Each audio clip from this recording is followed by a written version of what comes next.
So a big principle of your self-management, as you just said, is hope, and being not just a promoter of hope, but somebody who I think you can only promote it if you live it yourself, right? What kind of support do you get for that approach? What kind of pushback have you gotten? What kind of outcomes do you see as a result of taking the hope-based approach to your practice?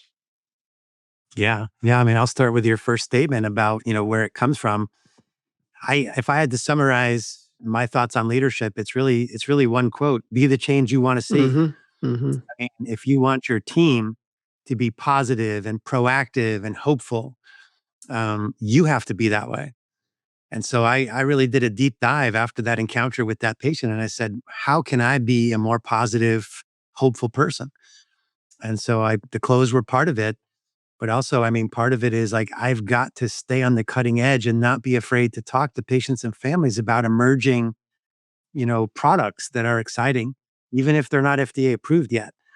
So at the end of every visit, I mean, we always say, okay, let's talk about experimental stuff. Can we find a trial? Can we find an expanded access program?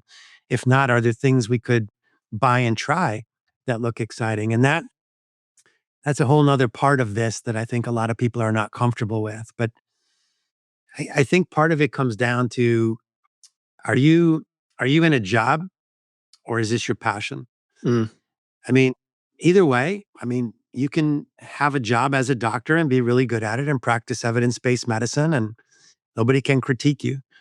But if you want to take it a step further, especially if you're dealing with a disease where we don't have a way to fix it yet, then I feel like you need something more. And this really has become my passion. I spend almost every night, every weekend. It's not a 9 to 5 job. I travel around the country with my patients to see them accomplishing incredible things. To this day, probably the most amazing thing I've ever seen. Apologies to my wife. Our wedding was great, but the most amazing thing I've ever seen was, I had a young lady who, more than 10 years ago, when I was diagnosing her, put up her hand and said, "Doc, you don't have to worry about boosting my hope.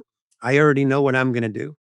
I'm going to be the first person with ALS to do a marathon in every one of the 50 states." Get out of here. And my jaw just dropped, and I said, "Whoa."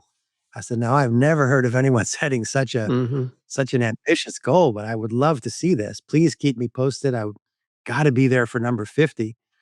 And, in my mind, I was thinking it's gonna be a long shot. If she gets to number 50, it's probably gonna be here. So she called me about 6 months before and said, "Doc, remember you promised you'd come to number 50. It's coming. Prince of Wales Island, Alaska." So I got off the phone. I said to my wife, "Guess where we're going? We're flying to Prince of Wales Island, Alaska, Yeah. to watch this young lady complete her 50th marathon with ALS." And even just talking about it now, I mean, I get a jolt of positivity. I've never seen something so amazing. Yeah. So I tell young people, it's okay if you want a more balanced life than I have. It's totally fine. But don't ever look to what I did and say, "Well, gosh, he didn't have a work-life balance. He couldn't have been fulfilled." I could not have been more fulfilled. Like, I Mm-hmm. absolutely love the career that I've had, and I've gotten to see so many incredible things. I've gotten to meet so many incredible people, and I've gotten to be me. Like, this is the authentic me. Mm-hmm. What I wear, what I work on, who I want to work on it with. These are all things that are just the authentic me, and that's awesome to be able to be comfortable in that space. So as I've studied hope now, for almost 20 years since that patient who turned me on to it, there's a ton of studies out there, including studies just like in college students, looking at something called hope scores and then following students for decades to see what happened to them. And it turns out that those with higher hope scores, they did much better medically, right? They were far less likely to have any chronic disease. And so there's two possible explanations for this. The first is, maybe more hopeful people just have more healthy lifestyles. Mm. And that's been borne out in some studies. If you're more hopeful, you take care of yourself, you eat better, you avoid smoking, you don't overindulge in alcohol or drugs, Mm-hmm. you avoid risky behaviors. If you're less hopeful, you don't worry about that stuff. But there is also a biology of hope. And so across every disease where this has been studied, there are differences in the expression of different proteins in the blood and in which genes are turned on. So people who are less hopeful, they have markers of inflammation that are much higher Mm. than people who are more hopeful. Mm-hmm.